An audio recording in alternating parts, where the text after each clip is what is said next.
Chapter 1 of Mental Fascination by William Walker Atkinson. Recording by Andrea Fiore. Chapter 1. What is Mental Fascination? Fascination means the act of fascinating, or state of being fascinated.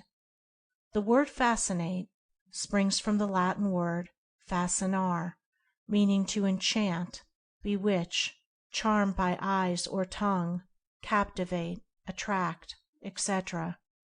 The definition of the English word fascinate is as follows: to act upon by some powerful or irresistible influence, to influence by an irresistible charm, to allure or excite, irresistibly or powerfully, to charm, captivate, or attract, powerfully, to influence the imagination, reason, or will of another in an uncontrollable manner, to enchant, captivate, or allure, powerfully or irresistibly.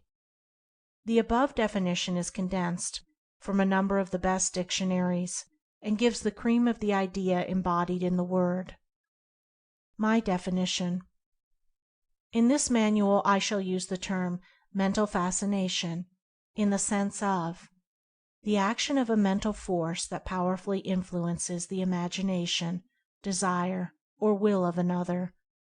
This is my own broad definition, which includes all the varied phenomena of personal magnetism, psychological influence, hypnotism, mesmerism, charming, etc., etc., all of which I hold to be but varying phases of phenomena of one force. These things are all a bit of the same piece, in spite of the claims to the contrary on the part of those who did not like the relationship. The nature of the force. What is the nature of the force which produces that which we call mental fascination, which latter I have defined as the action of a mental force that powerfully influences the imagination, desire, or will of another? Mental fascination is the manifestation. What is the nature of the mental force that powerfully influences? As you will see in some of the following chapters, there have been many theories advanced to account for this force, the theories varying from magnetic fluids to mere simple suggestions on the part of the influencing person. Nearly every writer on the subject has had his own pet theory, but although these theories varied and differed greatly, the effects produced were about the same, which naturally leads us to look for some common basic principle operating under all forms, regardless of the many theories advanced by those producing the effects. It is the old story here, as elsewhere.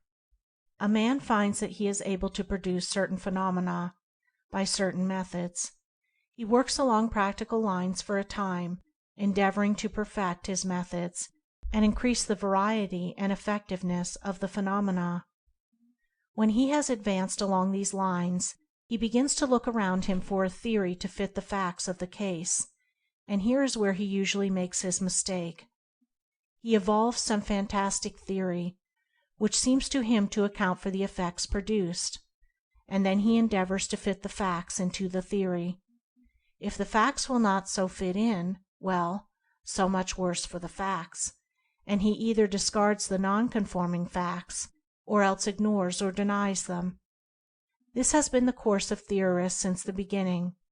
After a while, some man of a more scientific mind examines the recorded facts, and discovers the true underlying principle, and reconciles the differing theories of the original theorists by a new synthesis, which combines the true principles in all the other theories, discarding the pet hobbies or prejudices of the previous authorities. And so it is the case of mental fascination, as we shall see. The underlying theory. I shall not have much to say about theory in this book. I have explained the theory and principle underlying mental fascination in my larger book entitled The Secret of Mental Magic, of which this little manual is a sidelight. In that book I have explained the underlying force beneath all forms of mental magic, and mental fascination is one of those forms. It is the universal mentative energy, of which, and in which, each individual mind is a center of activity.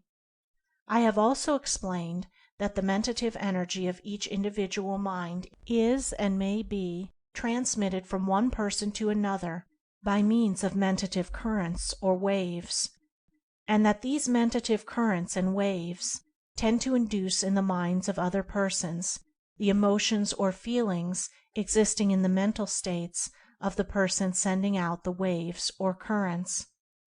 The mental poles. I have also explained that there are two mental poles, known as the motive and emotive poles, respectively, which manifest will power and desire force, respectively.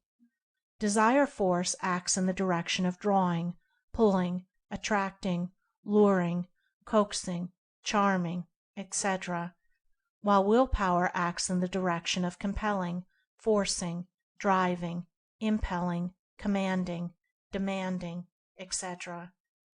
Desire always draws its object toward itself, while will always overpowers and compels its object, generally in the sense of driving it into action. In mental fascination both desire force and will power are employed, generally in combination. Desire force has been called the feminine phase of mentative energy, and will power the masculine, and in this as in everything else, the combination of those two qualities produces the most marked results. The student will be able to distinguish between the action of these two phases of the force as he reads the pages of this book in which instances of mental fascination are given. That is all that I shall have to say about theory in this book, except where the various points are brought out in illustrating the examples given. I must refer my students to my Secret of Mental Magic for details of theory and principle.